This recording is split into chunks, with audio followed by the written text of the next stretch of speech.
Today you all have gathered here to do the Guru Puja.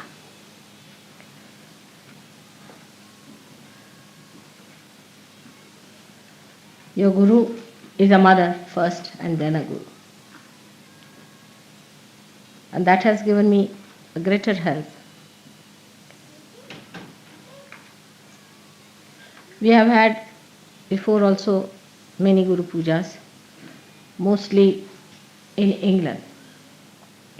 And you should wonder why Mother always somehow is doing Guru Puja in London. The time falls in such a way that it is in Guru Puja. I am here. During that time, I have to be in London. So many years we have been doing Guru Puja in England.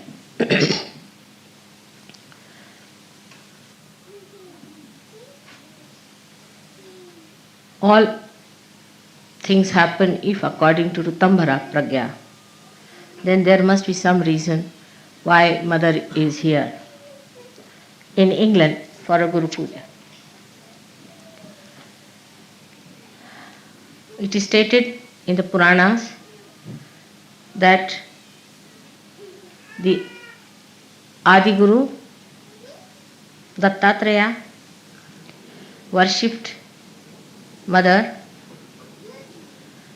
along the banks of the river Tamasa. Tamasa is the same as your Thames is. And he himself came and worshipped here. And the Druids, those who had the manifestation of the Stonehenge and all that, are originated from that time in this great country of Shiva or the Spirit.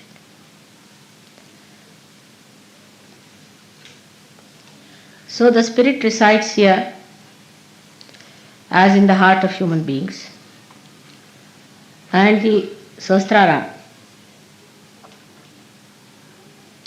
is in the Himalayas where Sadashiva exists at the Kailasha. This is the great secret of we having so many Guru Pujas here. To culminate it today into the special type of Guru Puja in the year of the 60th birthday of your mother has a special, very, very special significance, because it's the Guru Sashti. It's the 60 years of your Guru has been celebrated today, and that's how it's a very big occasion that you all have gathered under the influence of again Rutambhara Pragya.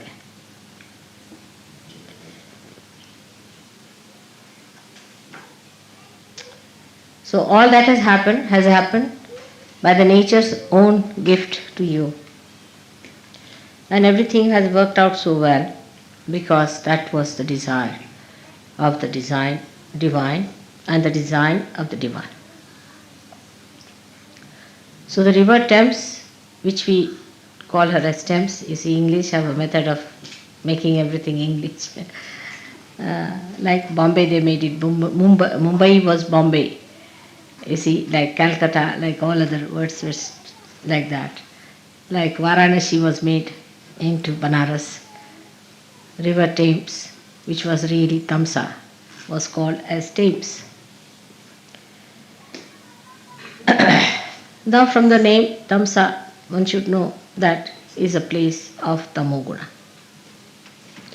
It is a place where left-sided resided since long. So people were very worshipful, left-sided people, emotional type. And they worshipped God more than that they went into yajnas and all that. And Dattatreya lived here and meditated on the banks of river Thames. That's why Guru Puja here has to give us the great background for your awakening of the Guru principle. We have to go to the roots of everything so that we understand the importance of it.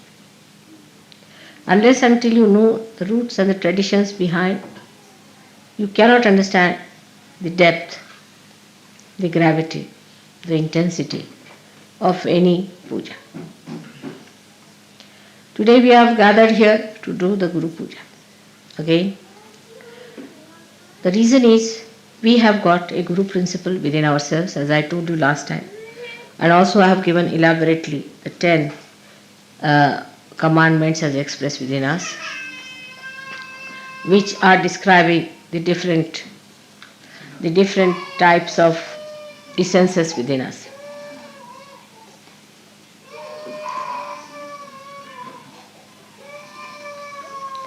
The essence of Guru Puja has to be awakened within us.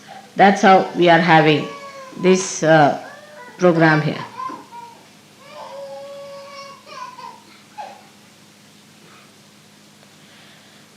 Now, it is important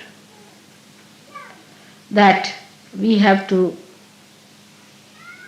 establish the dharma within us. Without the dharma, you cannot have the ascent. And as I have told you before, that the cleanliness of your being depends on how much dharma you follow religiously. At the time of Moses, it was worked out and all the rules and regulations were created for realized souls. But as I read in one of the books, it was very good, because if I had said this, people would not have believed, that it had to be changed. I think during the speech the children should not be here. It's better to take them out. After the speech you can bring them along. Those who make noises. Those who are quiet is all right, but those who are making noises, better to be out. If they are going to make noises, better to be out or near the door, so that if they make noises you can get out. So there is no disturbance. During the puja is all right. You could be at the gate, door, or some place from where you can go. So the laws and regulations that were given to human beings were actually for the realized souls who would understand. But when Moses must have discovered the way human beings are, he must have changed them to very strict rules, because with human beings as they are, one has to be extremely strict. They can't understand anything but fear. If you have a stick in your hand, you can put them right. Without that stick, human beings won't listen. They are only alright if there's a fear. Now if you see today, the condition of all the nations, those who are having leaders or prime ministers or presidents, they are all people extremely strict, very dominating, and very dry. And normally people like such people. Even Hitler succeeded because of that nature. So the character of a guru so far has been of a very strict nature for people who are not realized. Normally a good guru, Sadguru, he doesn't like to talk to people much. They throw stones, or they don't like to talk to people who are not realized. But if they are realized, then these gurus change their attitude towards the people who want to see them. There's a tremendous difference between a person who is realized and non-realized in the protocol of God. A man may be the king or anything, he'll be asked to sit outside. It has nothing to do with what position you enjoy. As long as he is a realized soul and not possessed, he is given the highest position. But if you are possessed, then also the Guru will tell him that you get out from here, first get rid of your position and then come. And all these strict rules were there, that such and such person must be killed, such and such person must be given a punishment of cutting the hands, cutting the feet, even absolutely destroying the eyes. This was done because they were not realized souls. It was a great realization of Moses, I think, that he took to the another kind of law which is known as Shariat now, and that's what the Muslims are following. In a way it's good, I think, because people who are now normal people really deserve such a rule. But it should not be so fanatical that you cannot discriminate between a realized soul and non-realized soul. Now, the Guru within you will be awakened if you are strict with yourself. That's one point, is very important. Unless and until you are strict with yourself, the Guru will not be awakened with you. People who are lazy lumps, who cannot sacrifice anything, who are very fond of comfort, can never be Gurus, take it. They can be good administrators, they can be anything, but never a Guru. A Guru should be willing to live the way he has to live. He should be able to sleep on stones. He should be able to sleep under any circumstances. Not that the disciple should force on him, but it should be his own nature that he can adjust himself. Comfort cannot crawl on a Guru. Now those who want your Guru principle to be awakened must know that you should not ask for comfort. Even for a thing like that, yesterday you saw the dancing. One has to do real tapasya. Intensive tapasya you have to do. You cannot learn even a thing like dancing without going into a penance about it.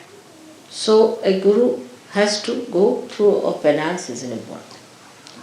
Sahajyogi need not go, but a Guru Sahajyogi has to do it. We have to have penances.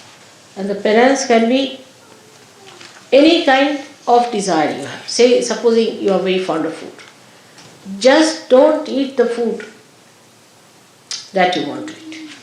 If you are very fond of sweet food, then eat something very bitter, raised to power 108. And if you are fond of some sort of a very, as Indians are sometimes, very spicy food, then eat so bland a food without salt. Teach your tongue to behave itself. It doesn't behove a Guru to put his attention to food. I have seen some of the Sahajyogis, they are all right when the food is there, quite concentrated. But when it comes to the program, they have no concentration. It's a sad thing. Such people cannot be Gurus. They can be cooks, good, or could be food tasters or something like that. Will suit them better. But if they have to be Gurus, they must learn to control their tongue and their desire. I mean, fasting is a good thing for such people. Fasting is very good. All the time they are worried, what are we going to have for lunch? What are we going to have for dinner? Such people cannot have their Guru principle awakened, neither they can be Gurus. So please be careful. The Guru must have control over the tongue. He must know when to get angry and when to be gentle. He must know what to say when, how much to say. That's why many Gurus have been more effective by not speaking. Silence is the best way you can help others. But when it comes to explaining Sahajyoga, you should speak. But I have seen with some people, they are very eloquent when it comes to nonsensical things. But when it comes to Sahajyoga, they don't know anything about Sahajyoga. So you have to be the master of Sahajyoga if you have to be a guru. Not only in talking, but in your behavior, in everything. And the karamat is the, I don't know if you use charismatic word, charismatic they call it, or you say the one how to do it, how to raise the kundalini, how to put it at the sahasrara, how to break the sahasrara, all these things you must know how to spend your knowledge. It's Bini Yoga in Sanskrit. Guru principle is awakened in a person when he himself has achieved something. Imagine a half-baked guru going along talking is a guru. He'll end up as a disciple ultimately. So you have to be master of your own. But when the guru principle comes in, you have to give it to others. It's a question of giving it to others. So you have to be at a higher level to give to others. Have to be at a very high level. If you are attached to money, if you are attached to food, if you are attached to mundane things of life, you cannot give. Now the higher state than that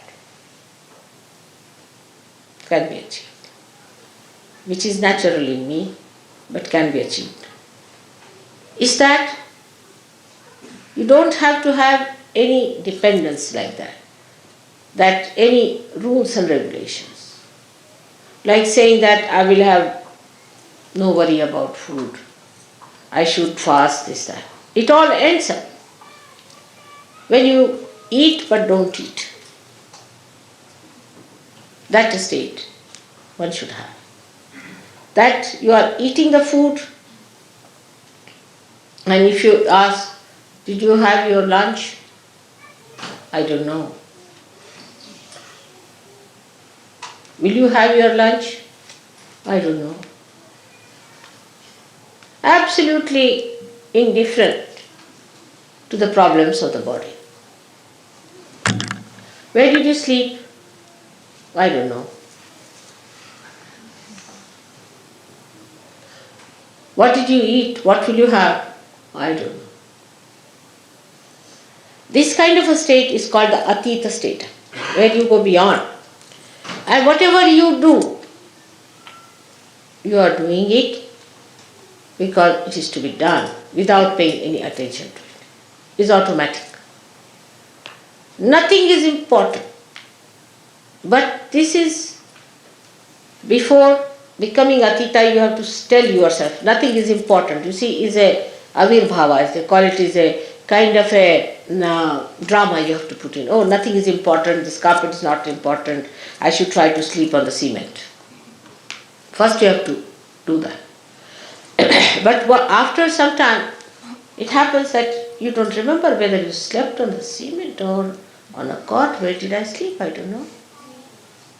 That is the Atita state. And that state is to be achieved now by many Sahajyogis. In a state where you go beyond. Say there is somebody who is before you and you have to get angry. Alright, you give me left, right, nicely, and then you are smiling next moment. Did you get angry with that person? I don't know. Did that? Like Buddha once said something in one village, and there was a horrible fellow who got up and said lots of things to him. And when he went to the next village, the fellow felt that, oh, I should not have done that, left Vishuddhi perhaps. So went down and said, I'm sorry sir, I've said so, and I should not have said it. I didn't know you are the enlightened one, so it happened, so you forgive me. He said, when? When did you say it? He said, in the last village. Oh, everything in the last village I've left there alone. I don't know. That is the Atita state you have to get. So, even not to feel is not important. These identifications, when they drop out completely, then you are doing things in a karma state, where like sun is shining, it doesn't know it is shining. When the vibrations are flowing, you don't know it is flowing. Already it has started working in you. You are surprised, you raise the hands and the kundalini is rising. You don't know you are raising the kundalini actually. How do you raise it? You don't know. That's it. That state has already started Atita in you. But get it established in every walk of life, everything that you go beyond. And if you can manage that, that's the highest that you have to reach.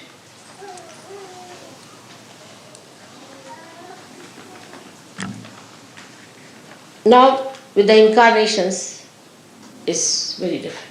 It's the other way around. Everything is the other way around. They don't have to do any tapasya. They don't have to starve. They don't have to tell them. Whatever they do is the punya. They don't have to collect punyas either. If they kill somebody, it is dharma. If they hit somebody, it is the dharma. Nothing they do wrong. They are absolutely immaculate. If they deceive someone, they cheat someone, it's perfectly alright. Because for a higher goal, you have to give up this smaller goals. It's justified in our day-to-day life, you'll see, that when you are defending your country, there's an enemy on you. If you have to defend your country, you can slay him. You can cheat him. Diplomatically, you can befool him. It's allowed. Why? Because for a higher goal, you have to give up the smaller goal. But for an incarnation, it is always the higher goal. He's not bothered about smaller goals at all. He doesn't have to wait, think, rationalize, or to train himself or do some drama or anything. It's all done. Even the movement, every movement of an incarnation has a ripple in it, which is for the good. There's nothing, not even a moment is such which is not for the good of the world. So the incarnation is a very different thing that is not to be achieved, that has to be. Now for example, the incarnation is the bhokta, is the enjoyer. He is the enjoyer of everything. Many people say have created, now we have a carpet here from Turkey. These carpets were created by Turkish peoples some time back for an incarnation to see. So the Rutambara Pragya will bring it round in such a way that at least I see it. Or I have it. So that their souls will be blessed. So that they feel nice. Like Michelangelo has made that not for popes, I can tell you this. And not for all the rubbish people who go there. Neither Blake did all that work for the useless people who want to go and see nude artists. It was all done for the incarnation to see. That's the way they are blessed the most. Because they are beyond. Nothing touches them. Nothing is important. But it is not rational or anything that they have trained themselves. But it is automatically like.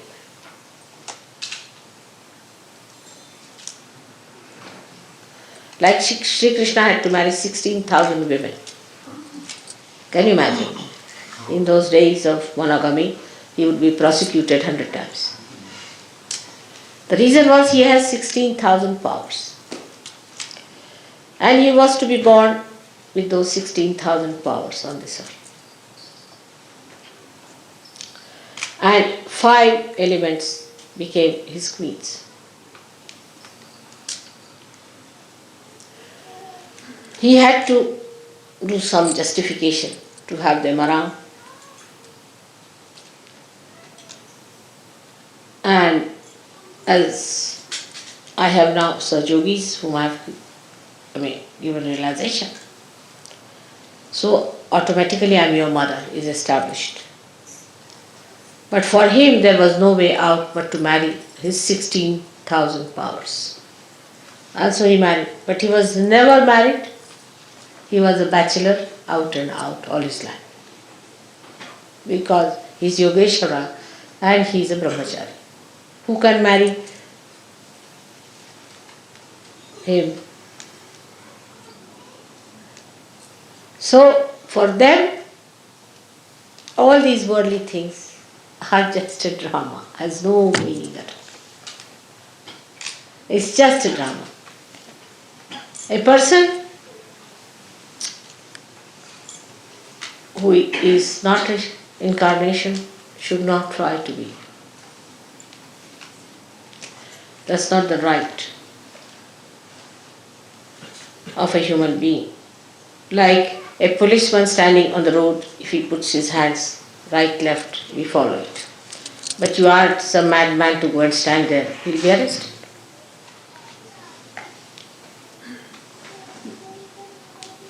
So for normal people, even you are a guru, you shouldn't allow them to touch your feet.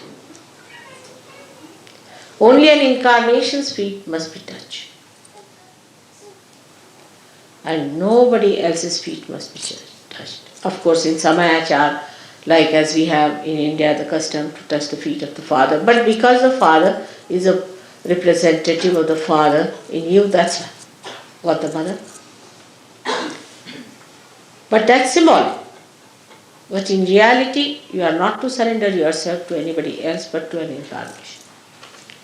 Also, if there's a teacher in your any art or in any way, your master, you must touch his feet.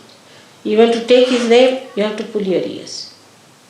But nobody who is a human being should touch your feet, especially the Sahajyogi should not. Nobody should ask anyone to touch your feet. As an elder you may. That's a different point, but not as a guru. It's a very dangerous thing. Once you start it, you know what it happens with so many. They are just gone out of such. So to develop the guru principle within you, first of all, you must develop yourself fully. Now, how to develop yourself for Guru principle, one must see. We have got the 10 principles within you, as I told you before, and we should develop these all 10 principles in such a way that we stand out from others. Yesterday, as I told you, that when we do Dhyan, Dharana and Samadhi and achieve the blessings of the Rutambhara Pragya, then put that whole thing onto different areas as called as Desh or Bhumi. How you spend them is the point, is through mantras. Cleanse it through mantras. Cleanse it through your attention. Every day you must know which chakra to be cleared up. You must know about yourself, where is the problem, how it is to be cleansed, how we have to clear it out. Do not take it for granted. Many people who have got, say, left-sided problem, you will just bring them lemon and chilies and think our mother has done the job. I can only do the job temporarily. But if there's a vacuum, again you will suck in. See, the vacuums within you feel hungry again to have some more. So to take out that vacuum is your job, and for that you have to religiously get after all your defects. That's the most important thing for all of you. And try to put full attention to all these different deshas. It's the nations they are called as. And once you have cleared it, it is enlightened, it is full of light, then you call it Pradesh. Means the Desha has been enlightened. Once that has achieved, then you have reached a point you can become a guru. But still you are not a Sadguru. To become the Sadguru, you must achieve the state of Atita. The Atita state is such that a person who is not a good man will tremble before him. A man who is a liar, who has cheated others, will lose his tongue. A man who has adulterous eyes, who is a man without no control, without any control over his mind as far as the women are concerned or men are concerned, such a person will have shaking in his eyes. Some of them will shake. Those who have been possessed will be shaking very much. They will be all exposed before the light of a Sadguru. When you achieve that, you don't have to fight them. They will themselves be exposed, and you don't have to do anything about it.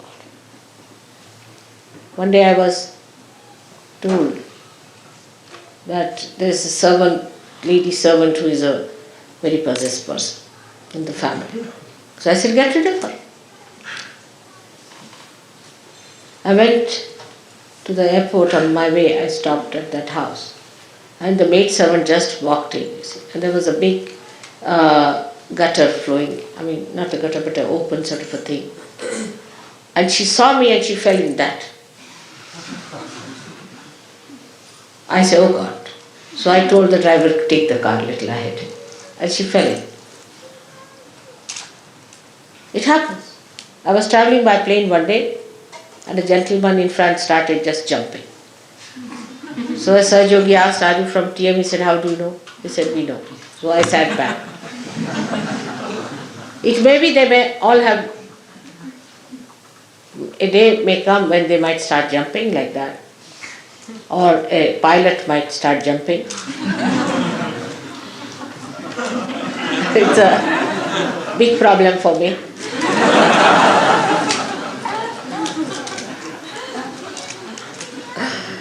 Even the lights.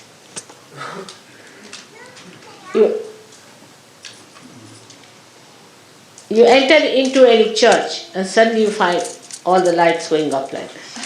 Even in big banquets, I find when I'm sitting there, and suddenly everybody comes and sit down and all their booths come round, they start jumping and the people start looking, what's happening? Is there fire on? So many things can happen like that. There was a gentleman very much possessed in a war, and we were going to a ship, and there was a little platform on which we had to first jump. And the platform started going like this, like that, and the fellow didn't know what to do. He didn't understand why it was doing this. So, when you reach that state, you don't have to argue or do anything. Even if you lift your eye, it happens that the person gets into problems. Or there could be some ego-oriented people, they'll melt down. First you have to do the drama of a guru. Dress up in a way which is simple. You have to behave in a way which is very gentle, because you have to attract them. Come along, come along, come along. That's advertising department.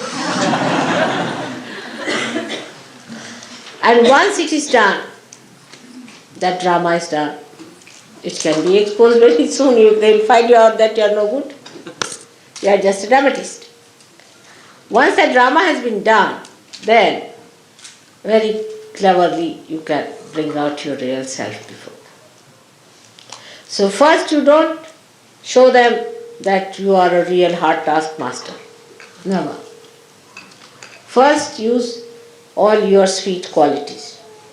The more they are difficult, the more I am gentle with them. Then they come inside. Then you put to the mill and you can cure them. First prepare. First of all, sometimes they are so frightened. They are so nervous. They are so upset. Sometimes too much of ego. So be gentle. Gradually they strengthen themselves also in your company. And then, even if you hit them, they are all right. That's how it has to be done, very cleverly. And if you see the way I manage my Gurudam, you can also manage. But the key to Guru is patience, a complete patience and complete dependence on God Almighty. That's the key. Complete patience. First you tell them that this should be such, but they will not accept. They will argue. How, why, this, that. Alright, go ahead. Then they'll come back with a black eye. Or they may come back with a punched nose. Then you said, alright, I'll soothe it down. You soothe it down. And then tell them. So is the wisdom, the discretion of Yogeshwara you should have. How to deal with people is very important. Why I say Yogeshwara? Because at the Guru stage, you have to give it on a collective level. Individual level finishes and you jump into collective once you start becoming a Guru. So all these methods, which I explained the other day to Modi, you can understand that the 10 of your problems at the void, once solved, you solve the 16 problems of the vision.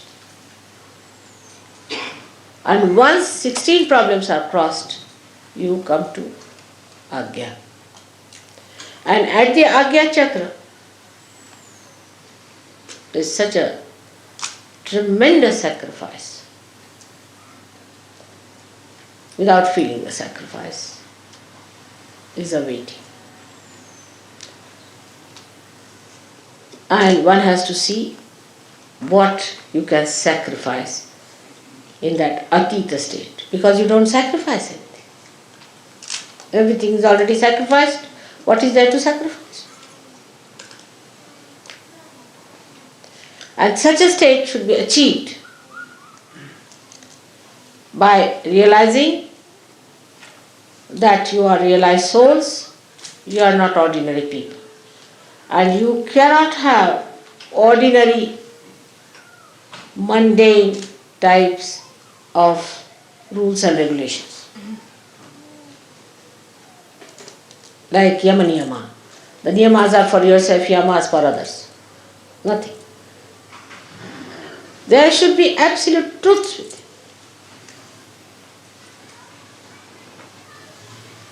it. So much so that you should manifest them. And all these truths have powers. By every truth that is within you established, you don't have to do anything, they work out themselves. So first of all, you must get your chakras all right. On the chakras, you must put your attention.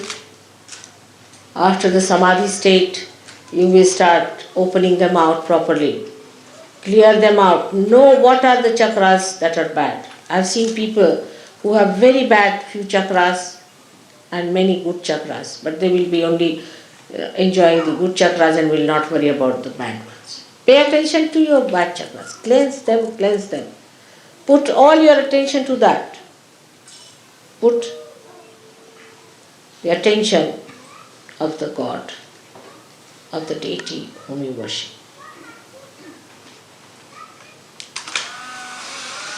And you get the complete manifestation of their power within yourself. So clear all the chakras, all the pradeshas to be established, and after the establishment of the pradeshas, you have to establish the rapport with others on the collective level.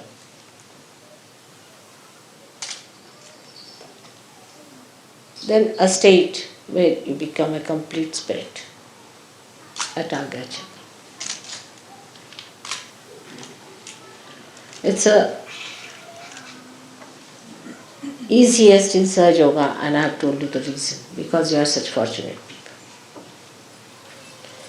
The easiest of easiest is Sahajyoga. The essence of Sahajyoga, that is the easiest thing to do.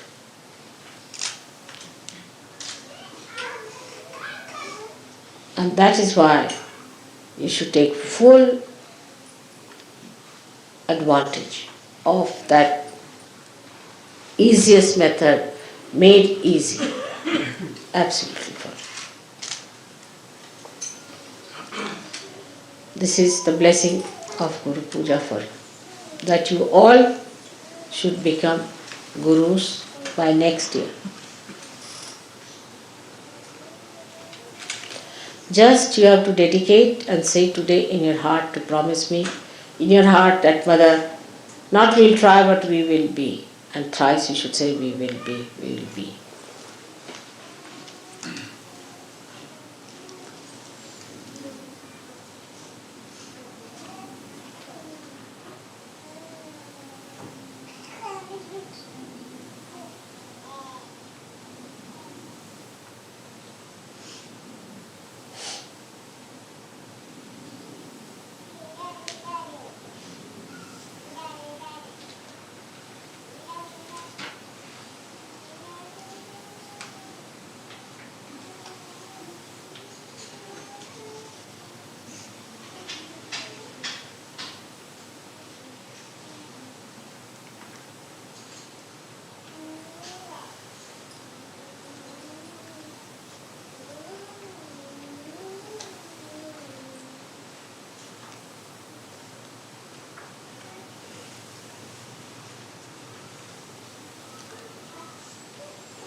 Now last of all,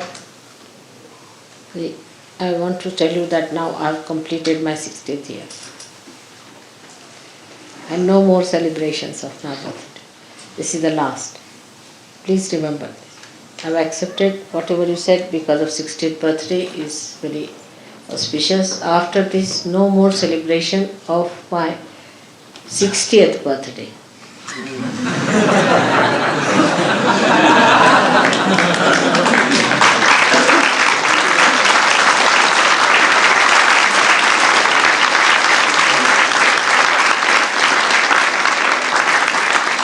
And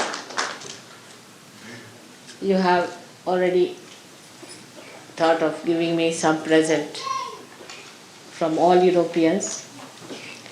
On the 60th birthday, I have accepted. But no more of this kind of planning should be done anymore for the 60th birthday, which is over now. I'm telling you very frankly, alright? So nobody is going to celebrate my 60th birthday anymore. I hope it's clear to you.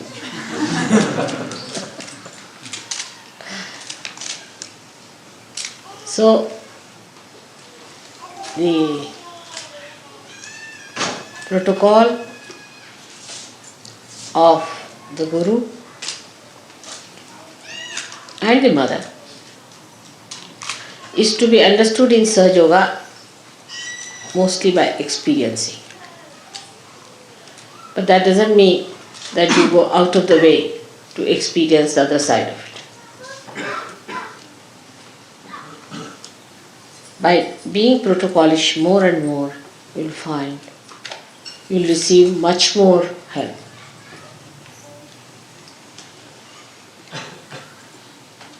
Like Nick, one day I told him, He'll tell you that. There were two ladies who wanted to go to Belgium. I told them they are going tomorrow. And the lady said, no, we are going today.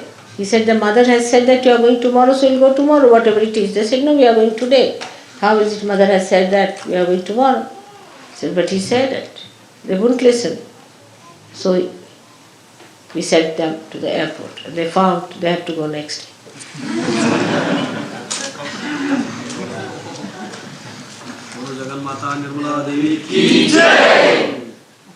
So that is how it is. That the protocol should be that, yes, mother has said it, doesn't matter. It may go wrong, doesn't matter. Whatever she says, let's obey and see. By experiencing only you will know. But in the beginning only you will say, no, we will not do this and that. It's not good. So the protocol is the simplest of simple to do.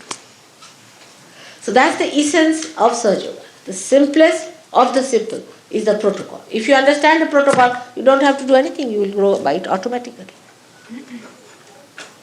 But you lack in protocol, and that's how you do not know. This is the point, yes, that to grow best in Sahajyoga is to know the protocol, which you can ask others. With experienced people you can ask, or if you want to have your own experience you can have. But some people try the other way around, like answering me back, saying all kinds of things. They think, let's experiment what happens. And then they break their necks and come to me for curing. So that should not happen. Experience should be for betterment. And that's how, if you can ask others, take their advice, those people who are rising higher than normal, what is the protocol? And put your attention to it. How can you improve your protocol? What should we do to observe a protocol? What wrong are we doing? Where are we going wrong? Because the essence of Sahajyoga today is the protocol, which should be the simplest.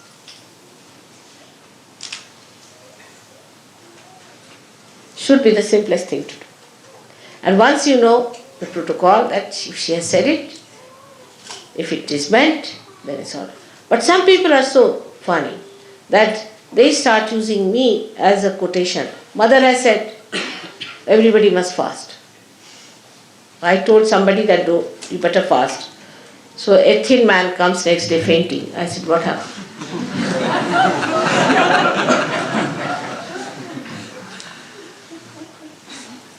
When I say something to a particular person, they just circulate it. Because they think, why should I fast alone? Everybody must fast.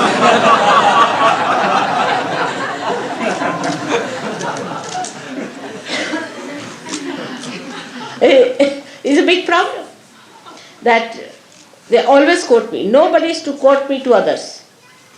Because one thing is important. Whatever you have to say, you put it on the notice board. Maybe with my signature better. For general. And for particular, whatever I say, you should do it for particular. At least that much discretion we all should have. And try. You'll be very much helped. You'll be surprised. You'll be very much helped. Because it is for all, everything is for your betterment and a special grace if you understand the essence of protocol. So I am taking you to that point where you start understanding that nothing is to be surrendered to mother as such, because she doesn't take anything, nothing goes to her. It's only you are surrendering yourself by leaving all that is not wanted.